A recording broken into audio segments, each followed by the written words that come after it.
back to Alice Talks Football and welcome back to your live Manchester United news, transfer news and update show. Lots to discuss in today's video. Some likely spin, some credible news, some rumours and more. Manchester United's mystery midfield target has been revealed. We will talk about that. New emerging links to Anthony Gordon. I reckon Anthony Gordon's agents put it out there. Newcastle in a bit of a dark time, might not get Champions League football. There's talk that Tonali's agent's now looking for a move. I don't really know. Links to Bruno Guimaraes, but apparently City want him. I'd love Bruno Guimaraes, but again, I think only one of Gordon, Tonali or Bruno Guimaraes would leave Newcastle in the summer. I don't think Newcastle would let all three go, and I don't think they're going to be easy deals to do because, well, Isak forced his way out. I don't see Bruno Guimaraes doing that. I don't. We'll talk about that story as well. Obviously, the secret midfielder. Apparently, we've had some kind of meetings of Luis Enrique, but then there's other reports saying otherwise. Michael Carrick, let's talk about him maybe getting the job, but it's just too early to tell. I'm kind of annoyed at this. Like, everyone keeps having a conversation, should Michael Carrick get the job? Why are we having a conversation if Michael Carrick should get the job after 3 games? Those 3 games have been incredible. If he goes and wins his next 6 games in a row, then let's have a serious conversation. But until we get to May, there's no point. We might lose 3 in a row. I mean, I think Michael Carrick's great. I'm loving him so far. I think we should, finish top 5. But let's stop having this. Oh, should Michael Carrick get the job? It's 3 games, guys. It's 3 games, guys. There's also talk of Baleba, Anderson, Wharton, but United are ready to look abroad because the competition for those 3 is massive and they might sign one Prem midfielder, one midfielder abroad, and that brings up the name Manu Kone. Manu Kone is expected to be available for £52 million, and there was a rumour that came out previously that Manu Kone had actually had a communication with Manchester United and he would like to join in June and could be ready to join in June. We're going to talk about that in regards to Manu Kone, Anthony Gordon and more. And I'm out of breath because I was running late for this live stream and I had to run up some stairs. So I'm knackered. I'm absolutely knackered. Oh, Bayendier might leave. Bayendier might leave as well. So yeah, that was probably one of the worst intros you've ever had because I could barely breathe. But let's get into the news. Let's get into the stories. Someone says, I'm sorry, Alice, we talk a lot of crap. I mean, I'm just reading out what's been reported by other people. So, like, you can say I talk crap, but I am just reading out what other people are saying. And then, look, I probably do talk a bit of crap. I give my opinions. People don't agree with my opinions. I didn't like Amarin. People got annoyed at me for saying they didn't think Amarin was doing a good job. People might think I chat crap. People might not like my opinions. But when it comes to news, there's a reason I put all the news I report on the screen. So you can say I'm chatting crap all you want, but I'm just reading what other people are saying and then telling you if that source is good or not. But let's talk about it. I would get Edison over Kone. I prefer Manu Kone personally, to be honest.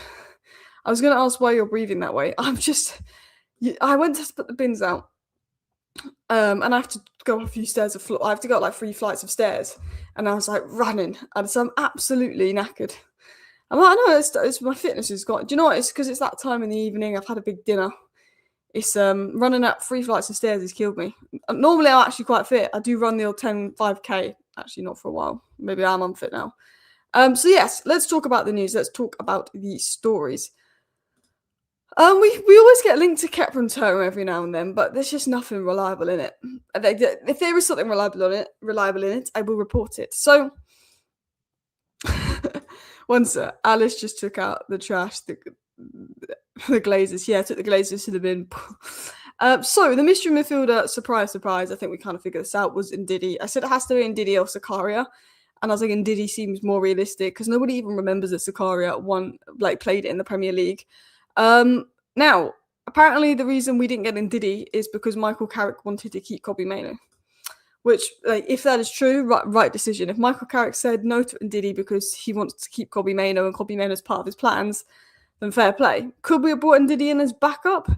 Yeah, we could have. I mean, I'm not bothered about it. Like, if it was like the secret midfielder was Baleba, but Man United decided to wait till the summer and we could have got Baleba for a nice price, I'd be like, what are we doing? Do you know what I mean? But look, if the secret midfielder was Ndidi, Loftus-Cheek, Sakaria, I wasn't going to be bothered by it. If the secret midfielder was someone like quite interesting, I'd have been like, oh, maybe we should have moved for a backup. James Garner, João Gomez, Hayden Hackney, maybe we could have moved for a backup. I'm not that bothered we didn't explore Ndidi in the end. Obviously, the original plan, apparently the original plan was to loan Maino out to Napoli, and that was very close, and bring in Conor Gallagher. What Amorim wanted to do was sell Maino in the summer and bring Conor Gallagher in, whereas Conor Gallagher had kind of gone to Spurs, and then Michael Carrick we didn't want to spend 35 million on Conor Gallagher because Amorim had gone and Michael Carrick was interim. So then Michael Carrick was asked about Ndidi, and I think he just wasn't too bothered. Like, yeah, it's a depth option, fine, but there's 14 years between now and the end of the season. He's not going to play unless people get injured. What's the point? I think that was probably their stance with it. And I think, Amorim being sacked might be a blessing in disguise, because had we sold Maynard for 40 million and brought Conor Gallagher for 35 million, I mean, it'd just be ridiculous. It'd be one of those another ridiculous calls we make. Like when Elise was there for 35 million and we went and spent 85 million on Anthony, because that's what Ten Hag wanted. Sometimes you need to ignore what the manager wants and listen to the expert, and that might contradict things that's said in the past. You have to agree with the manager and have to get things that the manager wants. You can't completely ignore the manager. But when we're in situations, Ten Hag wants Anthony for 85 million and Elise is available for 35 million, you go and get Elise. When Amorim is saying sell Maynard for 40 million and buy Gallagher for 35 million, ignore Amorim. There's times where I just think we should... there's times I think managers should be overrided, and I feel like this sounds hypocritical because I come out a lot and say we don't support the manager, we don't give the manager this and that, but we gave Ten Hag what he wanted, and his recruitment was shit. Amorim, we didn't really give him everything that he wanted. Amorim wanted Gyökeres. Luckily, we didn't get him. Amorim wanted Emi Martinez. We didn't get him. And I actually think that Lamons and Sesko will be better business. So I think sometimes you just have to do what you think is right. That said, Jason Wilcox wanted Liam Delap. Liam Delap was our number one target, people. Liam Delap was Wilcox's number one choice. He's shit. You know what? He was all right for Ipswich last season. He was not a thing like special, but he was all right. He was like, I'll bring him in as a backup. Might be an improvement on Højlund. But, I'm glad we didn't get Delap. I think being rejected by Delap and Gyökeres is a blessing in disguise. The best thing about losing that Europa League final is that we ended up with Sesko and not Delap and Gyökeres. I mean, Delap should have gone to Everton. He really should have. I'm annoyed we didn't get Ekatike. Apparently, we actually went for Ekatike, but it was literally a done deal with Liverpool by the time we moved for him. So that annoys me. But I'm quite happy. I'm quite happy with Sesko. Gallagher's a downgrade on Maino. Glad they didn't buy that scrub. Maino is the future. I agree. Simmons is another one. Well, we never interested in Xavi Simons. We would have only gone from if Bruno left. I think Xavi Simons will become good. I've seen enough signs of Xavi Simons to think there's a quality player that I actually think Xavi Simons will become good. But anyway, people, let's talk about the manager news. Let's talk about Luis Enrique, then let's talk about Manu Kone. I want to get through the news and then we can waffle later because some people will just hear it for the news. So I didn't give the initial story on Enrique much attention because it came out from Indy Cala. I personally think Indy Cala's for the crap. They got one or two things right, but I think for the most part, I just think they guess. I'll be honest. Look, every now and then they get something right, and I'm like, fair play. They're saying a reliable source from France has told us that Manchester United met with the agent Ivan Della Pino from the agency of Della Pino, blah, blah, blah, blah, who manages Enrique. We met with Enrique's agent. The meeting took place in Paris last week. They tried to convince Luis Enrique to reject a new PSG contract offer. We may have well met Enrique's agent. This may well be true information that Indy Cala is told. Or Indy Cala's been told this information because Luis Enrique wants to get the best deal possible and he wants to spread out that he's met Man United. Luis Enrique's agent might be smart and spread out rumours that they've met Manchester United, so PSG give him a better deal. Or, Liverpool might move for him in the summer. City, like Pep's set to go in the summer, City might move for him. If I'm Luis Enrique's agent, I'm telling media outlets that Man United have had conversations with him. Even if they haven't, I'd be doing that. I'd be getting my client the best possible deal. So, look, there could be truth in it, but I would take it with a pinch of salt. But Ben Jacobs was asked about this story today on the United Stand. Now, Ben Jacobs was a lot more credible than Indy Cala, and he was obviously on the United Stand today, and he was asked about if United are going for Enrique. And Ben Jacobs said on Luis Enrique to Man United, he said, the thing about Luis Enrique is behind the scenes he can be quite pushy and insistent on it being his way, and he can push back against wide collaboration and traditional models that have many voices. So Ben Jacobs was on the United Stand YouTube channel today, and he said the worry about Luis Enrique is INEOS want a yes man. INEOS wants someone that's going to go, yep, and be their little, yes man, suck up kind of guy. Enrique is going to be like, I don't want that, I want this. Enrique is going to challenge authority. And what Ben Jacobs was saying is, while he's an incredible coach, he might not be the type of coach we're going for because they want a yes man. Would I rather us sign an elite coach or a yes man? I'd rather sign an elite coach. INEOS wants someone that's going to agree with what they say, not cause them any issues, la la la. Because Amrin was giving INEOS bestie vibes with Wilcox. Minute Amrin started to call out INEOS and go against INEOS, sacked. Amrin should have been sacked months ago because he was doing a shocking job. Wasn't sacked for his shocking performances, wasn't sacked for some shocking losses and anti-football. He was sacked because he fell out of Wilcox to appease Wilcox's ego, which makes the sacking of Amrin a disgrace. You know, I think we're better off now Amrin's been sacked, but Amrin would still be here if he was, probably would have lost two of our last 3 games, Amrin, if he was still here. He'd have still been here. We probably would have lost 2 of our last 3 games, but he'd still be here if he didn't slag off the board, which is mad to think. If Amrin was all friendly with Wilcox, he'd still be here. But Ben Jacobs and Luis Enrique, the problem is, behind the scenes, he's pushy. We don't want that. He did say on the United Stand today, Ben Jacobs, that if Manchester United were to go in the direction of Luis Enrique, they'd have to steal him away from PSG, and they'd have to be sure he was a fit. And he would fit within the model that they're trying to build. So Man United would, first of all, have to steal Luis Enrique from PSG, which might not be easy to do. So basically throw him big money and convince him that we're the next best step for his career, when we've killed nearly every manager since Sir Alex Ferguson. And then we'd have to see if Enrique would fit in the model. So Ben Jacobs, I think, is trying to politely say he doesn't see Manchester United getting Luis Enrique or having much chance of getting Luis Enrique. It was then said as well, unless after all this turmoil and all the changing minds, Ashworth, Amrin and Ten Hag coming and going, they turn around the model and go, the model is wrong. He doesn't see Enrique coming in. Unless INEOS go, you know what, this model we tried to do with Amrin, Ashworth, Ten Hag didn't work. Let's change the model for someone like Enrique. Then potentially it happens. But I think Enrique would want power. There's certain managers out there like Enrique, I think, that would want power. Unai Emery would want a certain level of power. That means Man United's chances of getting those managers are quite slim because they want power. They want to say, they don't want to be a yes man. And not Dan Ashworth, Ben Jacobs was trying to say, unless we change the model and then convince Enrique to leave PSG for us, our chances of getting Luis Enrique are slim. And I think Ben Jacobs is probably quite accurate with that information. I think in regards to Enrique, I'd love him. Quality coach, quality manager. Watch him go to Manchester City. Watch him go to Manchester City, hey? I feel like, I know that the feeling is that Maresca will join City if Pep leaves, but they're just that annoying club that will get Enrique. They'll get the next best thing. I mean, look, if Man City want a manager, they should go for Amorim. I don't want to get an Enrique, but I think Pep could leave City in the summer. But I think Enrique is a great manager. But Daz says that we'd need to spend $1 billion to build a squad for Enrique. I don't think we need to spend that much. I think he would love Kobbie Mainoo. I think he would love Amad Diallo. I think you've seen what he's done with the wingers and the attackers at PSG, although it is a different league. Look, you never know. Michael Carrick could win every game between now and the end of the season, and we'll be saying, give Carrick the job. You never know. I am worried about the game tomorrow. Tottenham are a bogey team. We don't have a good record against Tottenham. They're going to sit and low block, and they're going to score a goal from a set piece or outside the box, Tottenham. And we're going to take the lead, and then we're going to sit back. And Tottenham are really good from when they go behind. Tottenham, when it's 0-0, don't play well. Tottenham, when they're 2-0 down, they play the best football. I am worried. Half-time record on the line tomorrow. Like, I don't know why. And I've never said this before. I'm worried we're going to lose that half-time record tomorrow versus Tottenham. Something tells me we're going to go ahead in the game. And then we've seen at Old Trafford, the Burnley game, the Fulham game, we've gone ahead comfortably. And then we've conceded goals in quick succession.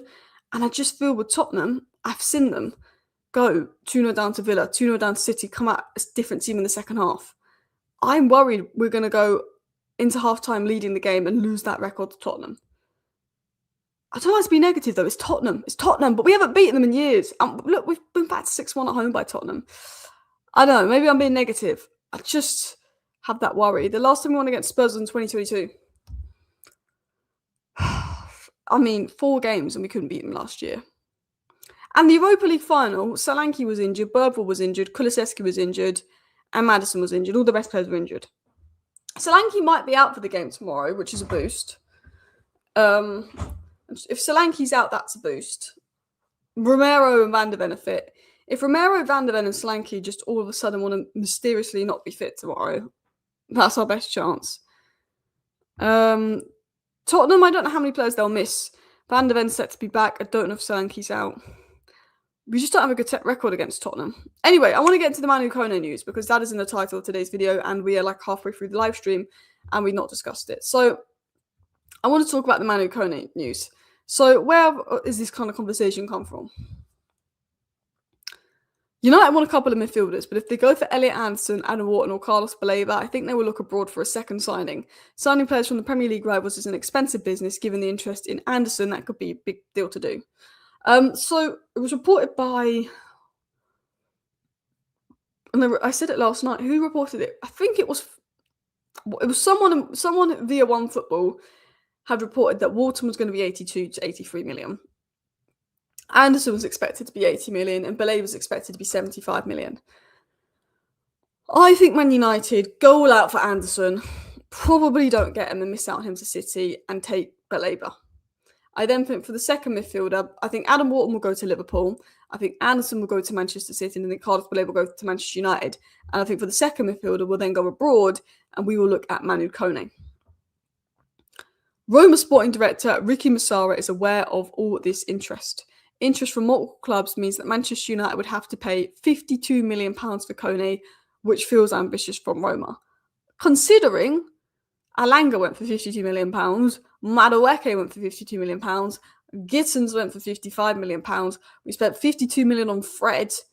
I mean, I know that half of the players I just named are wingers, and this is a midfielder. I would happily drop £52 million on Manu Kone. I would happily. Baleba for 75 million, Kone for 50 million, 125 million on Baleba and Kone. That is your 6 and your 6 cover. Both of them have the technical abilities to play as an 8. But Baleba, Manu Kone, and Muzakitas, you're looking at 150 million for the three of them in midfield. And then 50, 60 million on Njai as a winger. That's 210 million. You're going to make around 100 million in sales anyway. Champions League football, if we get that. That gives us funds. Adidas, we get 10 million if we get Champions League from Adidas as well. I would look at something like that, see what happens with Maguire and the centre-back situation, and we maybe look at left-back, we maybe look at centre-back. I mean, that's what I would personally do. There's talk of Manu Kone costing around 52 million, which I would be... I don't think is bad business. Bowen?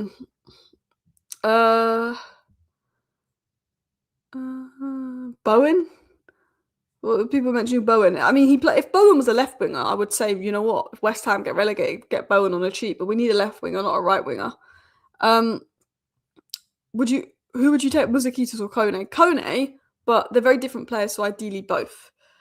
But I would probably take Kone. Now, we know that Kone apparently wants to join Man United. Now, this is a report from January, so this was a report that's about a month old, where a journalist spoke on Manu Kone and said it's not news, but it's a credible rumour that apparently he's going to leave Roma in June and join Manchester United. There's also talks that Roma wants Xerxes, Now, this was obviously mentioned last month about Kone being very keen on going to United. Inter want Kone. Manchester United have interest in Kone, but they're going to see what happens with Anderson, Wharton, Baleba first. But apparently Manu Kone is ready to join Manchester United in June, is open to the Manchester United move. That's a credible rumour going around Rome. Who knows? I don't know if those Italian sources are good or not. I could not tell if that's a good source or not. I'm going to say take it with a pinch of salt. I'm going to say it's one to watch, but one I don't expect to happen. I would take it with a pinch of salt. That's my honest opinion. I think Wharton will go to Liverpool. I think Anderson will go to City. I think Baleba will go to Manchester United. I think we will explore players abroad, whether that's Stiller, whether that's Manu Kone, I'm not sure. But apparently, according to many sources, Manu Kone is ready to join Manchester United in June. He will cost 52 million, and Manchester United will explore signing a midfielder outside the Premier League, but want to bring in at least one Premier League proven player. Casemiro is leaving. Manuel Ugarte is expected to leave. Kone and Baleba replace Casemiro and Ugarte, but that's not enough. Kone, Baleba, Mano, Bruno, 4 midfielders to cover 3 roles if we're in Europe next season is not enough depth. And this is assuming Bruno Fernandes stays. I'm not including Mason Mount on this because he never stays fit. We definitely need another midfielder. That could be a young gem. I always thought James Garner, Sander Berge as well. I think you get Baleba and Manu Kone, yeah? And then that third midfielder, you look at a Sander Berge, you look at a James Garner, or you look at someone a bit more expansive, going forward, a bit more of a creative 8. To take the burden off Bruno and maybe look at more of a Mouzakitas. But I agree. I think you get your Baleba, you get your Kone. You get two big midfielders, Casemiro, Ugarte replaced, and then you need that third one for depth because we're going to have a lot of games. And I think that's where Sander Berge comes in. Sander Berge, who we could have got for 25 million, but then spent 50 million on Ugarte just 2 years ago. And I got stick from people in the chat for saying I actually think Sander Berge for 25 million might be better business than a guy for 50 million. And I got stick for having a Prem bias. But I think he is. Barella of Inter's a player I've always liked, but he doesn't strike me as the kind of guy that would ever leave Italy. Alice, who would be your dream midfield targets? I would, if I could, like a João Neves, Vitinha, no, dream, Bruno Guimaraes. I would love Declan Rice, Bruno Guimaraes, pivot. That would be nasty. Declan Rice, Bruno, midfield three would be nasty. Pedri, Vitinha, João Neves, Bruno Guimaraes, Declan Rice, Ryan Gravenberch. They're all players I'd love. That's not realistic. Tonali, again, I like Tonali. He's dropped off a little bit lately, but yes, he's a baller. He's been linked with a move. He'll probably go City. I would love Bruno Guimaraes. We're actually linked to Bruno Guimaraes today, but not credible. Declan Rice, Pedri, Bruno Fernandes would be unreal. Pedri's injuries concern me, though. Alice, it's important that Liverpool don't want a Wharton-type player. That surprises me because I think that's exactly what they need. So that does surprise me there, to be honest. Yeah, Bruno Guimaraes would be mint. Ben Jacobs was actually asked about Bruno Guimaraes today, and he said, with Bruno Guimaraes, my understanding is there's kind of a verbal agreement in place that for 80 million, a Champions League club can engage with Newcastle. So apparently if Newcastle don't get Champions League football and a Champions League football club comes in for Bruno Guimaraes, for 80 million, Newcastle will be willing to potentially sell. There might be some kind of verbal agreement there. So that was an interesting report. But Man City seem to be more keen. If Man City sign Elliot Anderson and Bruno Guimaraes, my head. If Man City go out there and sign Elliot Anderson and Bruno Guimaraes, my head, people. Though Elliot Anderson and Bruno Guimaraes would be the two midfielders I want at Manchester United. That would rattle me. I can't lie. That would rattle me. I like Tonali. Absolutely like Tonali. I know he's dropped off. Tonali was honestly one of the best. I think Tonali, for a solid year after his ban, was a top 5 midfielder in the world. For a solid year, I think Tonali last season had better performances than Declan Rice, but Declan Rice scored those Champions League goals, so got the hype. I thought Tonali for a solid year was a top 5 midfielder in the world. But these last 3 months, he started the season really well, Tonali. He got an illness and he's not come back to the same level. He's really fallen off these last 2-3 months. That said, I'd absolutely take Tonali. Tonali's agent's doing a bit of talk. Arsenal have Subamende and Rice. Tonali's not a guaranteed starter. They're just stacking up. Yeah? We have no one.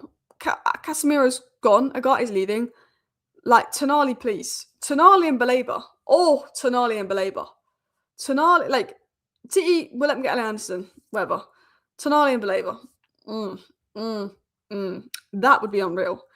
Tonali, look, if we could get just 2 of Baleba, Anderson, Wharton, Tonali, Bruno Guimaraes, Manu Kone, if we just got 2 of those, brilliant. Then we'll just get a third cheaper guy like Sander Berge. Boom, done. Bish.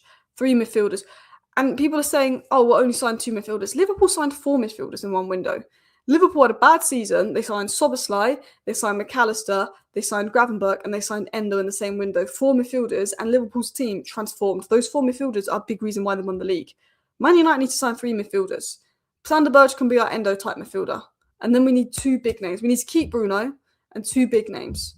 2 big names. That's what we need. Sander Berge can be like our Endo. Keep Bruno, 2 big name midfielders. Would absolutely love that. Ben Jacobs says Liverpool looking more for a Morgan Rogers type player than Wharton. Liverpool need a Diaz replacement and a DM and about 2 centre-backs. I know they've got Jeremy Jacket coming in, but they need... Konate's gone. Van Dijk is ageing. And then they've got Leon and Jacket for the future. They need 2 experienced centre-backs. They need a Diaz replacement, a DM. I mean, would Elliot Anderson be a Diaz... Not Elliot Anderson. Would Morgan Rogers be a Diaz replacement? I don't think so. It probably depends what manager they bring in. Vitinha's not really a Casemiro replacement, but I'd like him.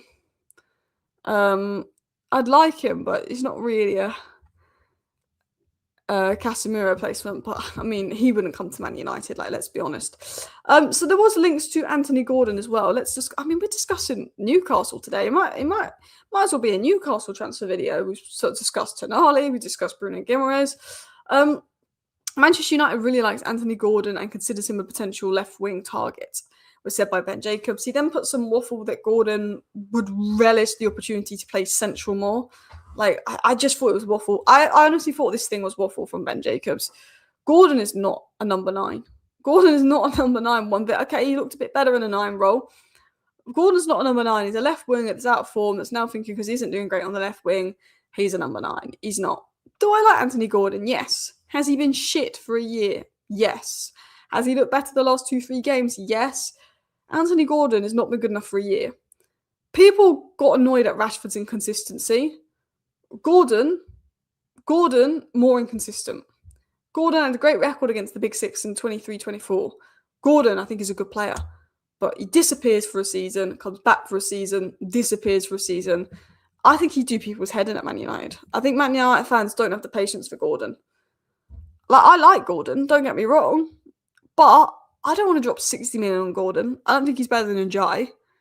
For me, no, like, I wouldn't buy Gordon. Unless Gordon went on an insane final 13 games of the season and showed some insane form again, maybe.